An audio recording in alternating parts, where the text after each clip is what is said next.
Hello, everyone. I am Anne Kampf. Welcome, and thank you for joining for the third session of the series Voices of Courage, the Whistleblowers. Tonight's conversation is called When Integrity Becomes Institutional. Two quick things before we begin. First, all my LinkedIn Live series, as you know, are a private, independent project that I host in my personal capacity, and they are created a space for learning, connection, and thoughtful exchange. And second, we are live, so please post your questions in the comments anytime. Tonight, we ask what would it take for integrity to stop depending on individual courage, and start being built into our institutions. My guest today is Mr. Martin Kreutner. Good evening. Good afternoon. Good evening. Hello. Mr. Martin Kreutner is Spiritus Rector and founding dean of the International Anti-Corruption Academy. He has worked for more than 3 decades in senior capacities in international affairs, anti-corruption, rule of law, multilateralism, and the international system. Against his backdrop, he advises inter alia the UN, the Council of Europe, the EU, the OSCE, the World Bank, et alia. For almost a decade, he was the head of the Austrian Anti-Corruption Authority, as well as founder and first president of the Network European Partners Against Corruption. At the beginning of his professional career, he served as a military officer for 5 years in various international United Nations field missions. Mr. Kreutner holds a law degree in Austria and a master's degree in security study from UK. He is member of various national and international boards and committees and lectures at various universities and academies in Europe and beyond. Among his many other capacities, he was the initiator and general representative of a public referendum on the rule of law and anti-corruption between 2021 and 2023, and the chairperson of an independent high-level board of inquiry into alleged political interference in the work of the National Prosecution Service between 2023 and 2024, respectively. Mr. Kreutner has twice been recognized as one of the 100 most influential people in business ethics by Ethisphere USA. Mr. Kreutner, welcome and thank you for being here. Thanks very much also for having me.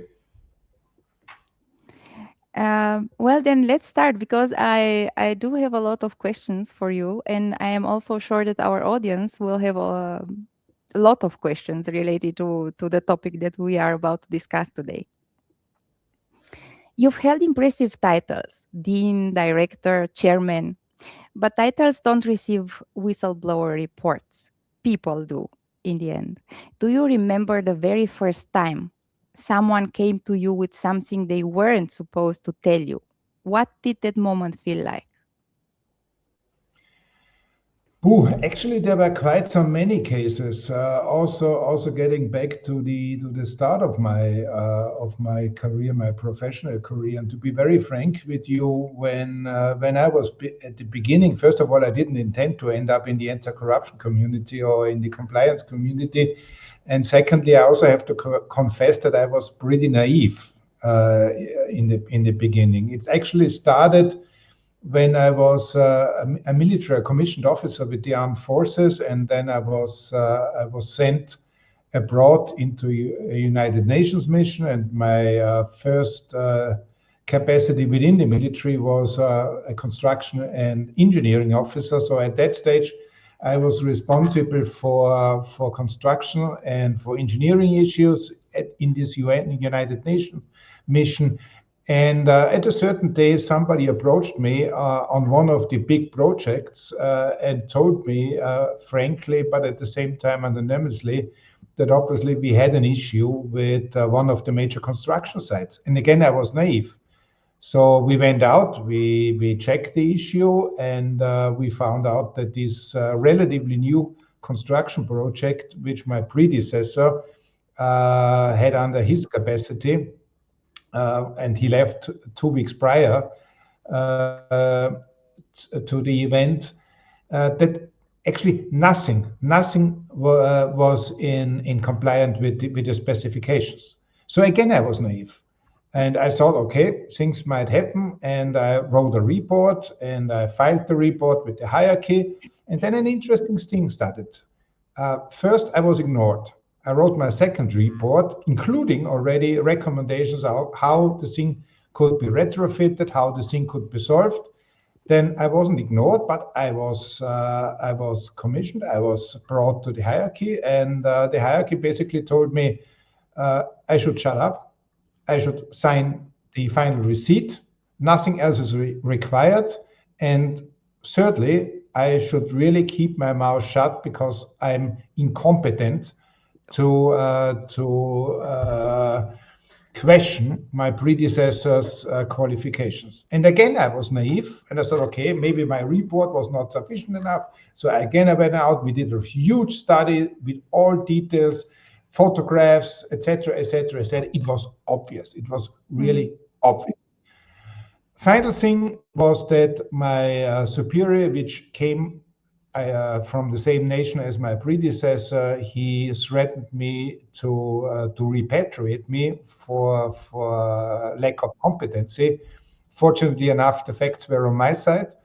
And also, I told him at that stage, if he considers me incompetent, he should tell my government and he should tell the United Nations that I'm incompetent, because basically they sent me there because they considered me competent. To make a long story short, of course, after a year, it was proven to the last detail that it was a huge corruption scandal, that the company that delivered those construction services was by coincidence one that was owned by a shell company, by one of the major stakeholders in that country from the political sphere. So again, in a nutshell, it was verified that this was a huge corruption scheme. It was verified that the whistleblower was right, and fortunately enough, he came forward and told me all these issues. But then again, it also outlined one of the classical strategies of the other side is try to silence the investigation. If you're not capable of silencing the investigation, challenge the competency, get personnel, meaning I was also personally threatened. I had alerts, letters coming in, threatening me. I should take care. I might have an accident during nighttime, etc., etc. And as I told you, I was in an area of crisis, so things could happen. Of course, I had to travel lots without a driver, but on my personal in my personal car, driving myself. So all these classical mechanisms applied. And again, I have to emphasize, in the very beginning, I was really naive. I didn't recognize what was really happening. At a certain stage, we step by step found out that there was a corruption scheme behind that. Yeah. What strikes me is that every reporting system, however sophisticated or very simple, ultimately compresses into that one moment, precise moment, when one human deciding whether another human can be trusted. Because the whistleblower decided you are a person that can be trusted. I entirely agree, and I would also maybe add that that of course also applies to the whistleblowing systems. That means the technical whistleblowing systems. That means not only is it important that the one that blows the whistle gets any kind of feedback that he or she is being relied on, that there is a kind of also the notification that his or her report has been received, whatever comes out by the end of the day. And also, and I think that is equally important, is that the system itself, the means of communication, is also a reliable one. And as I have been in the arena for quite some time now, of course I recall all those discussions that we had when at the later stage I was the head of the Austrian Anti-Corruption Authority, and of course we had discussions in should a whistleblowing system be implemented. If one is implemented, what kind of nature should it be? What kind of technical features should it have, etc., etc. And then, of course, and that also needs, of course, to be addressed, is you also need to see that in the social cultural contexts. You might recall, I'm talking from Austria, as you know, that of course we also had a special kind of history. a history that applied to the circumstances in the 30s and 40s of last centuries. And there is a similar, to some extent, a similar history also with the former Eastern European countries. Yeah. Once, of course, the state was also using, you wouldn't call it whistleblowers, you would have called them informants. So, of course, whistleblowing can also be misused or instrumentalized for bad ends. But whistleblowing in a democracy, whistleblowing in a corporation that is really seeking and interested in quality management, in using it for the good purposes, it's definitely an asset and definitely an add-on that is not to be underrated. It's very true. And before we went live, we had a discussion on leadership, and I think that.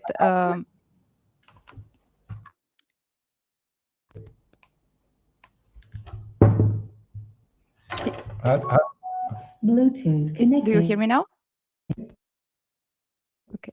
Before we went live. Sorry. No issues. When we are live, things can happen, like issues with the technique.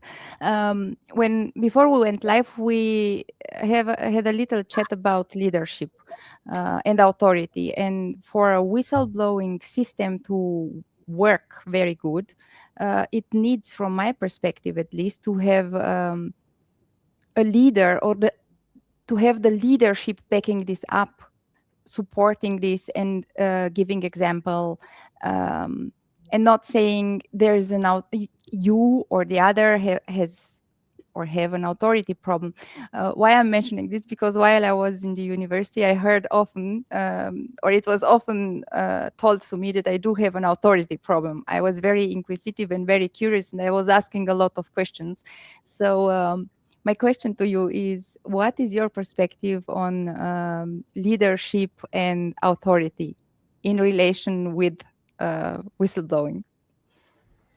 Oh God, that's a very important question. At the same time, a multi-dimensional question.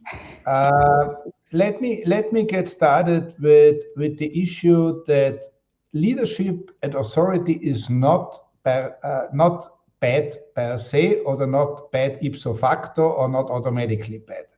By the end of the day, we need leadership, or we need, to some extent, also social guidance. Call it what you wish.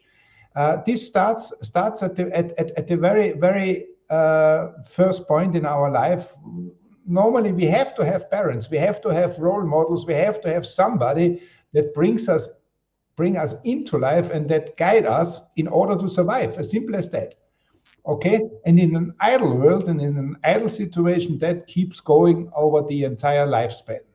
There shall be role models, hopefully so. There are always people that we socialize with each other, that we also contextualize ourselves vis-a-vis others. There is this famous quote by Aristotle, if I recall that correctly, that the human being is a zoon politikon. We are a social creature. That means we are not Robinson Crusoe. We always relate ourselves to somebody else, and that is social contextuality on the one hand, but at the same time also, of course, it runs the risk of social conformity in the negative sense. That means, yes, there is social conformity as a given fact, hopefully a good one. Hopefully there is good social guidance, and there is also a good social leadership. Once we're getting back to compliance, once we get back to anti-corruption, once we get back to whistleblowing, I would, however, argue that the so-called and very broadly known notion of the tone from the top, for me, it does not suffice. For me, it's a nice slogan, but at the same time, it also applies to some extent that if we reduce it to tone from the top only, it means that people can tell other ones what they have to do. Mm-hmm. It sounds to me a bit of ordering. I know what is good for you, at least I know what you should do, etc. And that is not the thing that I at least understand in a positive context, or as a positive add-on in compliance or whistleblowing or anti-corruption. What is required is not tone from the top. Actually, what is required is role modeling from the top, leadership from the top, walk the talk, walk your own talk, etc. And we know that again. We know that from education. That means if the parents require their children to attend lunch or dinner only after washing their hands, but they themselves come with unclean hands, come on, that doesn't work out. It works out 2 times, 3 times, but 4th time, the children will say, come on, mother, father, you require us to wash our hands prior eating, but yourself, you come with dirty hands. It's not going to work. That means tone from the top is not enough. The same also, of course, applies to the higher levels of social hierarchy. If politicians or politics require the populace to comply with certain rules and regulations, they themselves also need to follow up these rules and regulations. If we have strict anti-corruption law, but at the same time we are seeing that some people pretend to be above the law, you cannot expect that everyone is following the law. As simple as exactly. That. And there's a very reason that I hope that I'm not too honest or too straightforward. But we had a very, very recent case a few days ago. If a head of state is in a position to call the head of an international association, not to say an international organization, in order to have a decision in sports being tricked away, what kind of message? Millions of people saw this red card vanishing by a political interference. This is a very, very bad message to the rest of the world. Very, very bad message. It's true, because the people are losing then the trust and the respect.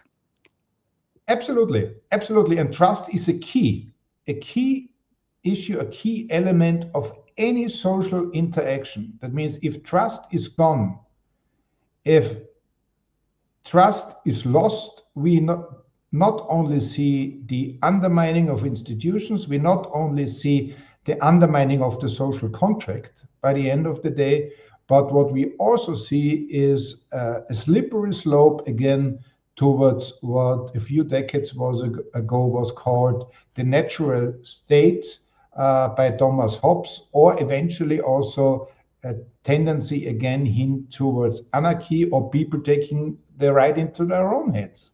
If the justice and equality, etc., is not being taken care of by those that we have delegated the powers there to, in order that they provide these basic services to the people, to the society. You once said that integrity has to be internalized, not just regulated. Where did your sense of integrity come from? Was there a person or a moment that shaped it for you? Yes and no. I think it would be too simple to dedicate this or to dedicate this to one person or to one incident or to a few people, few persons. I think everyone has in his or her life people that were very influential, incidents that to some extent shaped our understanding. In this context, personally, I'm a strong believer into or in exposing oneself to the highest possible variety of competing opinions. Sir Karl Popper, one of the most famous European philosophers, at a certain stage has said, if I quote him correctly, and you can also address this actually vis-a-vis democracy. And he said, I quote, the value of dialogue depends on the diversity of competing opinions, unquote. And the more you expose yourself to a variety of opinions, the more you are self in a position then to draw from that variety the most relevant things for yourself, and hopefully then live up to your own standards. which of course not is always the case. Without being too philosophical, I would also, of course, could quote Immanuel Kant, who was the godfather or the Spiritus Rector of the Enlightenment, and he defined the Enlightenment in one of his most famous sentences by saying, "Enlightenment is the emergence of a man's self-imposed immaturity." And immaturity is the unwillingness to use your own critical thinking. Sapere aude, to use your own critical thinking. Yeah. That means critical thinking is for me quite important, and I would also say critical thinking is important to, on the one hand, shape your own philosophical building, your own philosophical pillars. And at the same time, it also brings a certain kind of modesty vis-a-vis others. And that again applies on the micro level between individuals, but it also applies between societies and eventually even between states. That means if we keep the capability to stay modest and steadfast, at least in arguing, my understanding is that also not ensures, but at least allows for a relative prosperous get together, a relative peaceful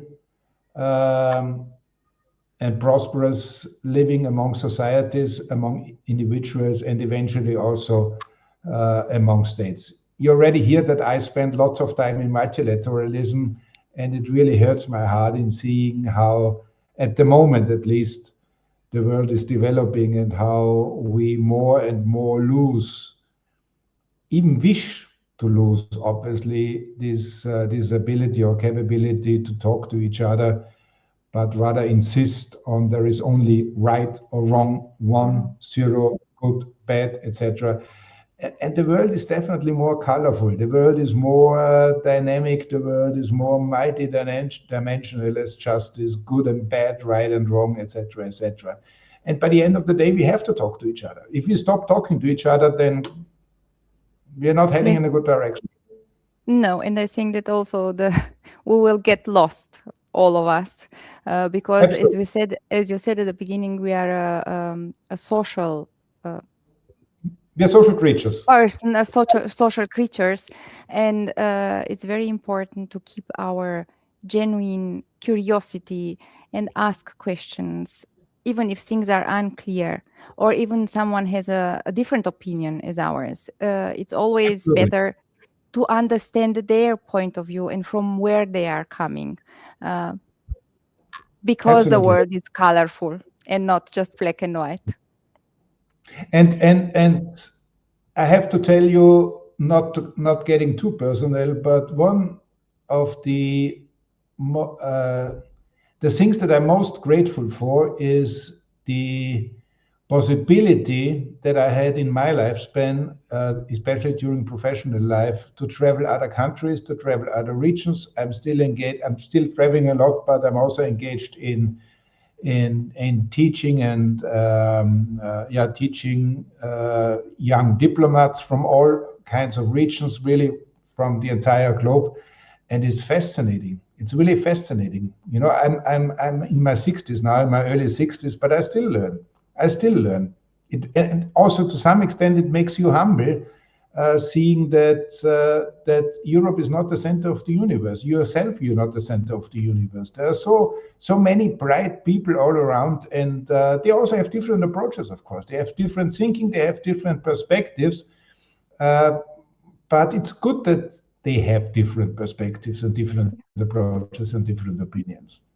Yeah, I also ask often myself, who am I in this entire constellation? Because you mentioned humility, yeah, and I I learn a lot from other people, from mentors, from experts, from people from different cultures with whom I get in touch. And once, you know, I absorb a lot, but still I have the feeling that I know nothing. And I think that this humility comes also from this. Once a person gathers a lot of knowledge, can also acknowledge that he or she is not knowing all. Absolutely. I would agree. And this is not actually, I guess, something that only came to your mind and my mind. Already the ancient Romans, the ancient Greek knew that. Scio nescio. I know that I know nothing. That means the more you learn, the more you presumably know, the more you also get modest. Because with every question that you resolve or that you find an answer to, at the very, very same moment, three more questions pop up. Three more questions Very pop true. up. Yes. I had recently conducted an interview. Actually, it was a kind of dialogue with a quite prominent and renowned philosopher here in Europe. And the last question I asked him was if there was any kind of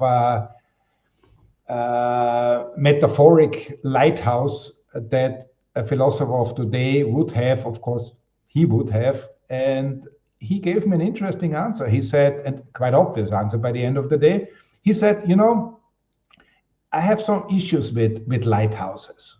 Because what is the purpose of a lighthouse? The purpose of a lighthouse is to provide guidance on the sea and to provide guidance of safe passage into safe harbors. As a philosopher, my task is to write the open sea of thinking. My task as a philosopher is, if I'm honest, to leave lighthouses behind me and allow myself to write the open, if necessary, windy and rough sea. And that is quite an interesting approach. It is, for sure it is. Because it's actually this genuine curiosity, getting Yep. out of a bubble that was kind of predefined. Yeah. Right. Most of people talk about whistleblowing from the whistleblower's perspective. You spend years also as a receiver of reports, of whistleblowing reports. Right. What happened on the other side of the desk in the first, 24, 48 hours after a serious report comes in? From a technical perspective, or from an administrative perspective, actually, to be precise with you, from an administrative perspective, I think the most important thing is, first of all, to reply to the sender that his or her message was received. So that there is a first kind of feedback. Yes, thank you very much. We have received your message. It will be duly considered, be duly investigated, whatever. That's the first thing. The second thing is then that first considerations of plausibility need to be addressed and undertaken, because one has to be frank. Of course, out of those pieces of information that you get, not all of them are necessarily well substantiated or really based on hard facts. That means, yes, one has to be frank. A certain percentage is either not really credible or is even to some extent abstruse or talking about the aliens or whatever that is. On the other hand, you need to find the pearls within the messages, within the notifications, and there are always pearls within. And yes, it's a challenge, of course, and to some extent you also have to develop that kind of experience to, on the one hand, get not distracted by lots of inputs or notifications that you might get, which do not really then by the end of the day are substantiated by fact, but at the same time also not missing the pearls. That means avoid routine by just having a quick look and then dismissing too many cases. Another experience, another major point of experience also is that even with the cases that one by the end of the day might consider to be, or actually maybe even prove to be abstruse,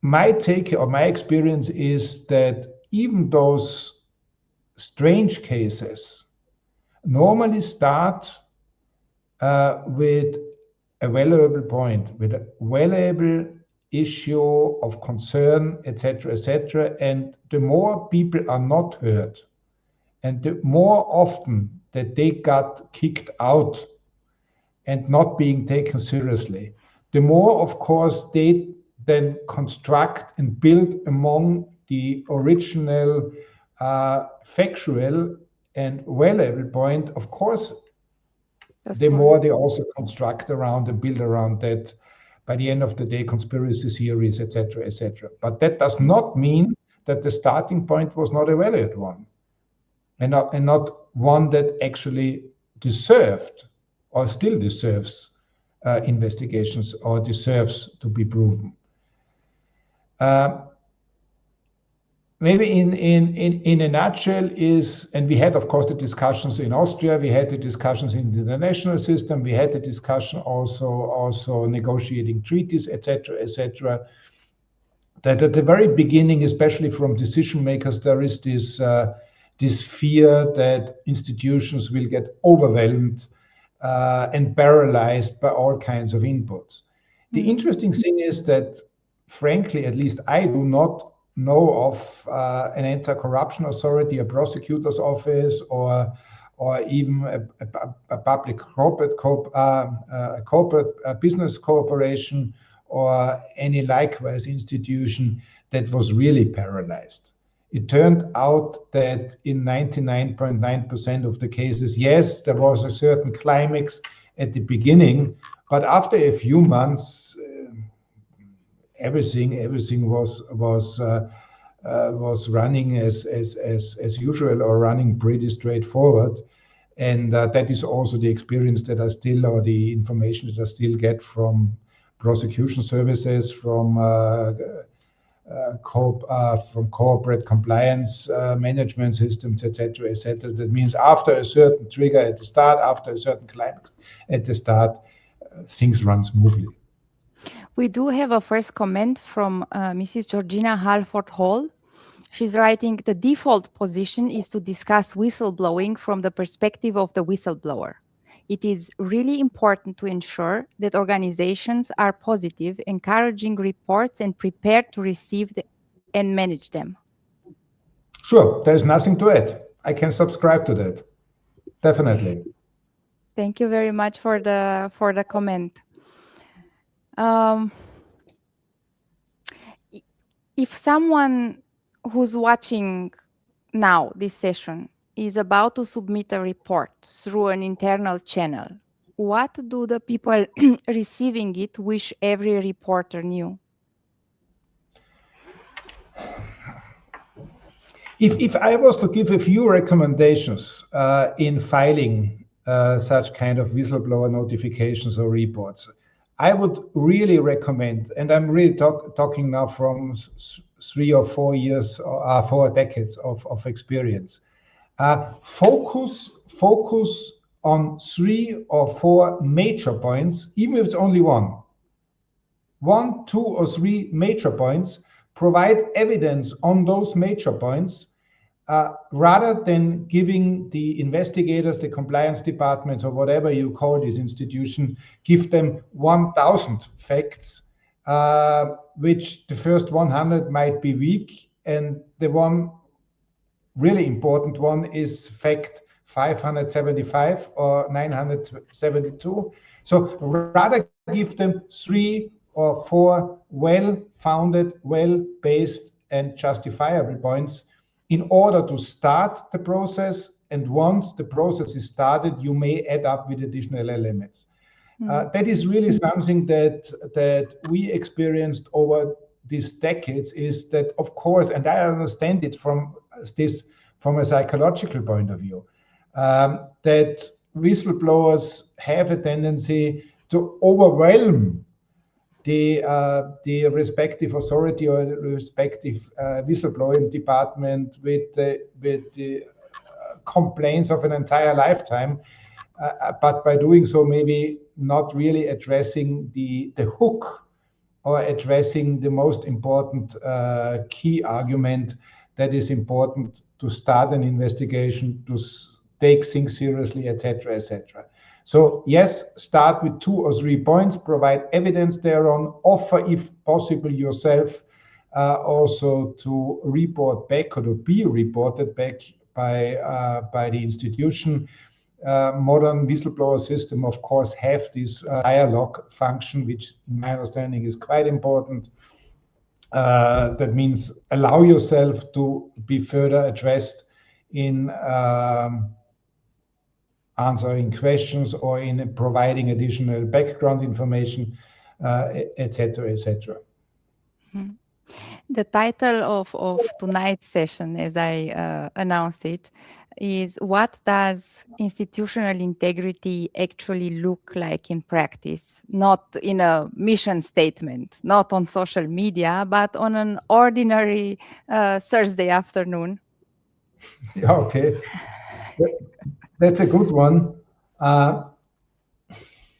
It, of course, requires that, first of all, the formal norms and obligations are being fulfilled. That means all that comes with national and international law, all that comes also with national and international standards, all that come, even more importantly, with what is written in your company's mission statements, because only then you are credible as an institution, as a corporation, once you live up to those things that are in your mission statement, etc. So not only on the paper, but also in daily life.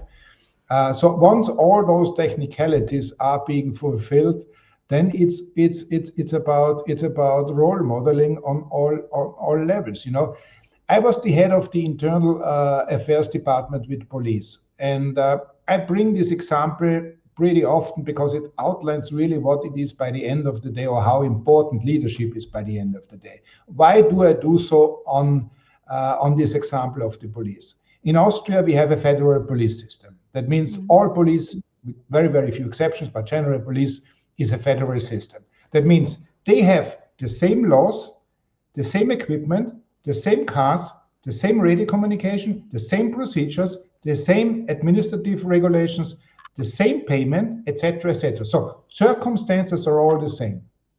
Interestingly, now, if you go to one police department in city A, B, or C, and you compare that with another police department or another police station in the very same city and the very same circumstances, under the very same rules, why is one, in this example, functioning perfectly well, and why are there always problems with another station? Of course, the question is obvious. It needs to be on leadership. Yeah. They have the same circumstances, the same requirements, the same laws, the same equipment, etc., etc., etc. So you need to address leadership. And you see how important leadership is by role modeling, and that actually applies to all levels of hierarchy. It's not always only the minister who is at fault or the supreme superintendent. No, we also need to address the ones commanding a platoon, the ones commanding a COI, or even if 2 police officers are on patrol, the one among the 2, etc. But again, by the end of the day, we all have to decide ourselves also if we are compliant with what is required and what is, and I know this is a pretty highly exposed word, our values.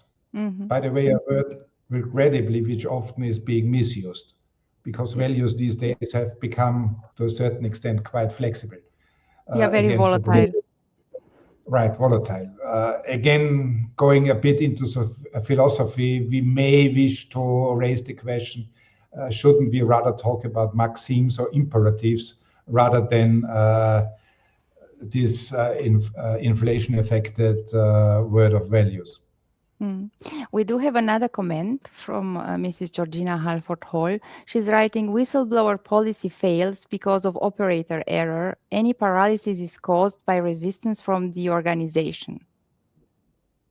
It might be the case, of course. That means not necessarily it is the case in all circumstances. I do know lots of cases on a daily basis, actually, which are properly handled by respective authorities and really bring cases forward from the corporate level, but also going up to high level political corruption scandals. We also in my own country, we a few months ago had a high level case which was, I wouldn't say resolved, but at least is being now adjudicated at the moment, which started with a whistleblower.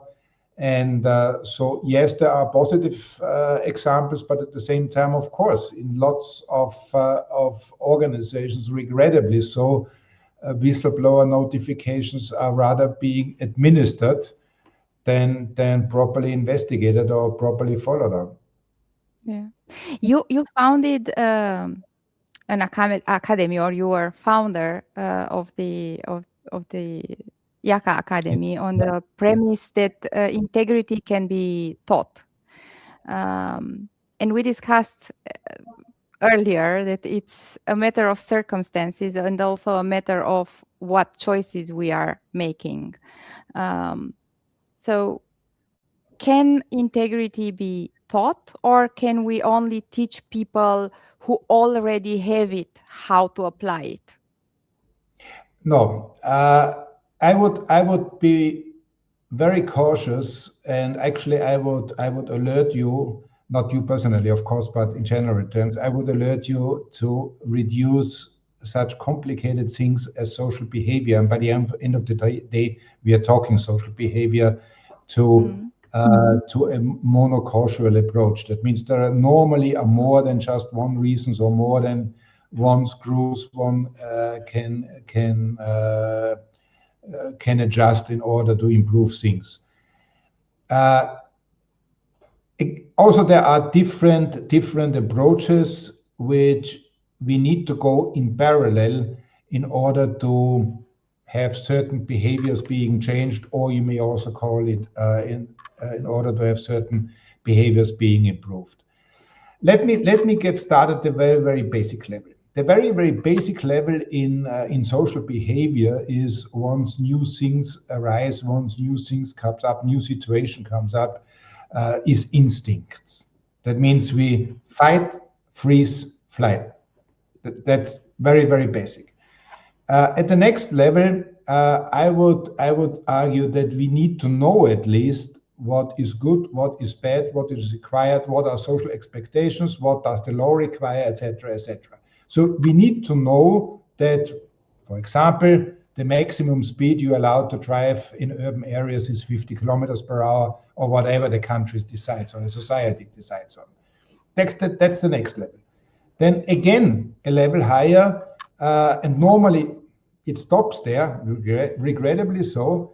The next level then is what in sociology we would call carrot and sticks, or incentives and sanctions.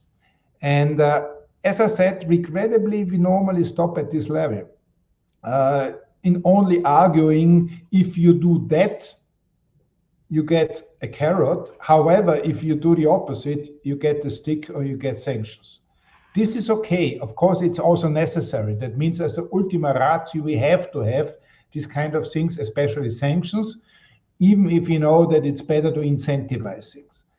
But actually what we should try to at least head for and go for is that by the end of the day, we have an intrinsic belief that people do the right thing because they intrinsically do it, because they inherently do it, because they believe in doing the right thing. Okay? That means once I'm convinced, intrinsically convinced, that washing my hands prior to having dinner is good and is the right thing to do, there is no carrot needed any longer. There is no stick needed any longer because I do it automatically. Yeah, And I there believe are, it. of course, success stories. I bring this also in my lectures pretty often. It's pretty fascinating, 20, 30, 50 years ago, have a look at future Olympic Games in cycling or World Championships in cycling. There is a famous picture of Eddie Merckx, who was a world champion in the 70s, if I'm not mistaken. And he's riding his bicycle. He's winning the Tour de France, I think it was. And behind him, there were, of course, the motorcyclists filming him. And this picture strikes you weird today because no one was wearing a helmet. No one. Yeah. Already at that stage, of course, they had the technical knowledge that if there was an accident, it might get hurtful. People might get hurt. But at the next level, we needed to have a law in order that they were wearing helmets. These days, we automatically put on a helmet in driving a motorcycle. We automatically put a helmet in doing race cycling. It comes intrinsically, okay? I do know, yes, of course, that's without any value judgment, but that's the highest level of internalization of deciding what is good or what is the right thing to do in order to avoid value judgments, the right thing to do without necessarily having always this kind of Damocles sword or this danger of a stick or this danger of a sanction above you. It should actually come automatically, ideally. Very true words. And because I mentioned the Anti-Corruption Academy, I would kindly ask you to tell me more about it because I've read or I know about it from its website, from your posts. But I've noticed that among my friends, my acquaintances, there are not so many people that know about its existence, and I think that it's an important academy that brings a lot of added value. Absolutely. First of all, I have to say that I'm a bit biased because I was the founding dean and to some extent also the one that had the idea and shared it with others at a very early stage. But at the same time, I also would say that it's quite a valuable and an important institution. How did it get started? It actually started again at the United Nations conference in 2005. It was a conference on criminal justice issues. And it was also to some extent the high time of anti-corruption, or the start of the high time of anti-corruption, internationally speaking. You might recall that by the end of the 90s, we had the Council of Europe conventions adopted. At the end of the 90s, we had the OSCE convention on corruption adopted. We had regional conventions adopted. Organization of American States in 1996 was the first one. And then came 2002 and 2003. And in 2002 and 2003, the United Nations Convention Against Corruption, which is a pretty straightforward instrument, was negotiated by coincidence also at the Vienna headquarters of the United Nations, because it's the so-called security hub featuring inter alia United Nations Office on Drugs and Crime, which is the responsible body within the UN system dealing with criminal justice issues and all the kind of things like fighting terrorism, organized crime, proliferation of small arms, and of course also corruption. So the UNCAC, as it is being abbreviated, was negotiated here, drafted, finally also then agreed on. And in that course, and the UNCAC, by the way, also features a chapter on and features provisions on training, education, technical assistance, they call it, if it's interstate, etc. So it was pretty obvious, why not bring together all the knowledge that was developed at that stage? Why not bring together those people who are interested and try to gain synergies and to also take what already is in the arena and combine that, and that was an important feature as well, to combine that with the practitioners, to combine that with the practical approaches, as also more and more anti-corruption authorities, both on the preventive side, but also on the law enforcement side, were established globally, as that is also one of the requirements under all these conventions. So the idea was born, as I said, in 2005. At that stage, it was an experts group with Interpol. It was called the Independent Experts on Corruption within Interpol. At that stage, I have to confess, I still was in this undertaking. I was a bit naive because when this idea was born, when we discussed it, it was still nothing more than an idea, one out of many that we had. And Austria at that stage was instrumental in formalizing the network of European anti-corruption authorities, which then in 2008 was also formally acknowledged by the European Council, and that at a later stage also by the Council of Europe. And Austria at the same time was preparing for her EU presidency in 2006. So again, I was naive enough to present this idea of an international institution. At that stage, we didn't know what it would look like by the end of the day, to my minister then. And I thought that if she is okay with the idea, she would task now the International Affairs Department or the Federal Chancellery or the Ministry of Foreign Affairs in further considering it or implementing it. But my minister, she considered it for 1 or 2 minutes, and then she said, yes, Mr. Kreutner, that's a pretty nice idea. Here you go. and it's what usually happens. Yeah, so that was quite challenging, because I had to do that now in addition to heading the Internal Affairs Department and the Anti-Corruption Unit. And then we just went step by step.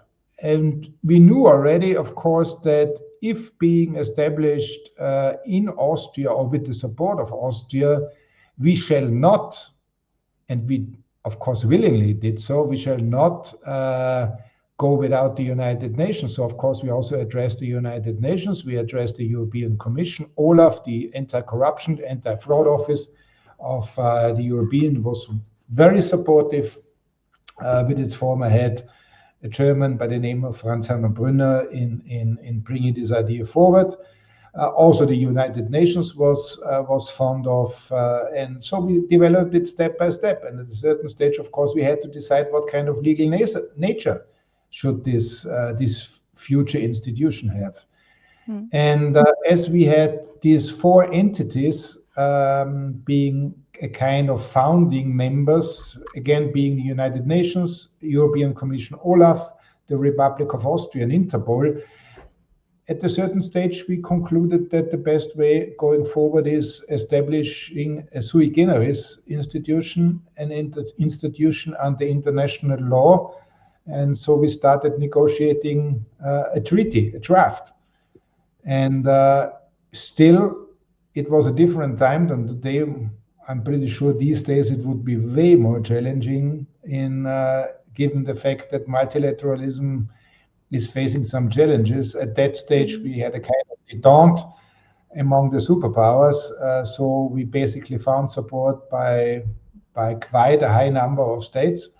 We consulted this treaty with states. We sought also for their inputs. So by 2010, we had a proposal. We had a draft for a treaty. And then, fortunately enough, we also had a bit of luck, because we scheduled our opening conference for September. And we were lucky enough to attract the former or then Secretary General of the United Nations, who luckily was a previous permanent representative to the United Nations in Austria. So he had some affiliations with Austria, Mr. Ban Ki-moon. And he offered his assistance, and he really also attended then as the high-level representative and high-level guest at this opening conference. So on day one of the opening conference, we already had 34 signatures to the founding treaty.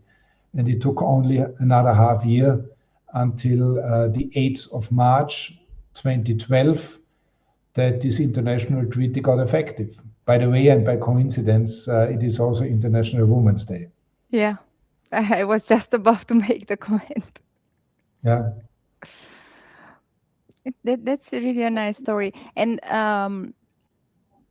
can anyone enroll in this academy, or are there any strict prerequisites?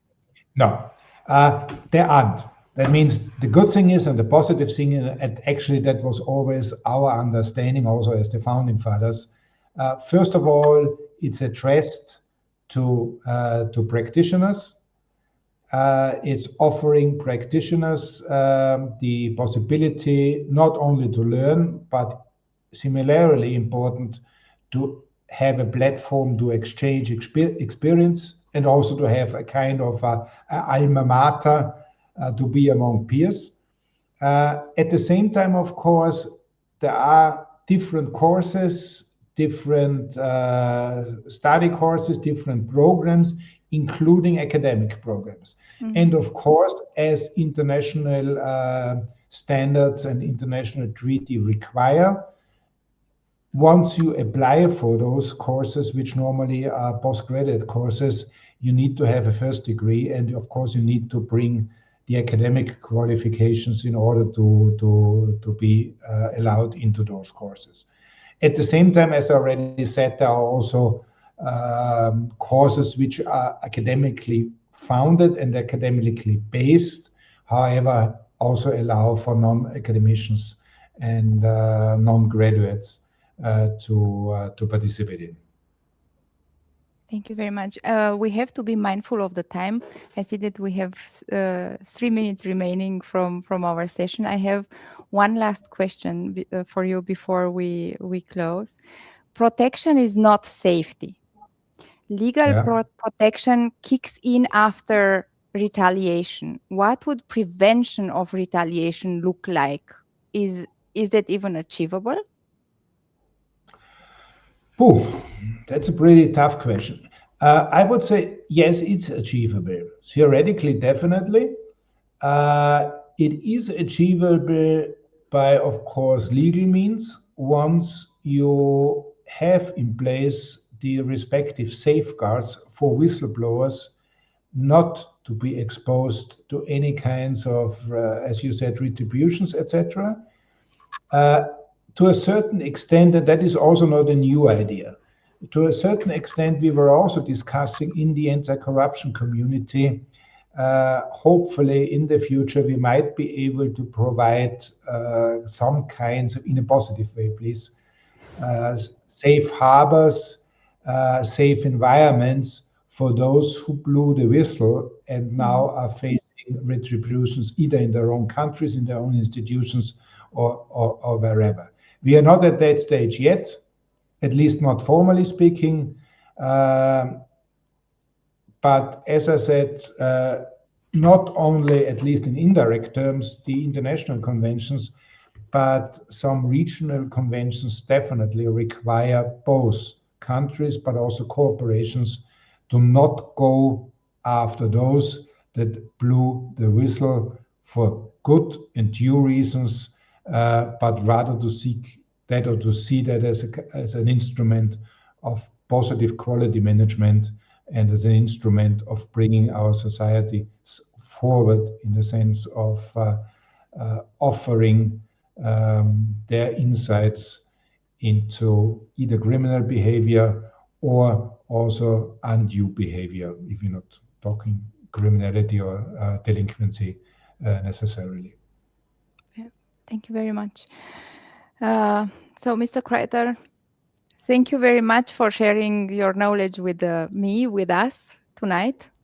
And for the audience, if tonight's conversation sparked something in you professionally, the International Anti-Corruption Academy is in Luxembourg, near Vienna, offers different programs, trainings, and open courses for practitioners worldwide. You'll find everything at iaca.int. I'll pin the link in the comments after the session. To everyone watching, the recording will be available on my LinkedIn profile. If tonight resonated with you, share it with one person who needs to hear it, who needs to know about the IACA Academy. Because in the end, integrity only becomes institutional when individuals insist on it. Thank you very much. Have a nice evening. Thank you very much also from my side, and all the best.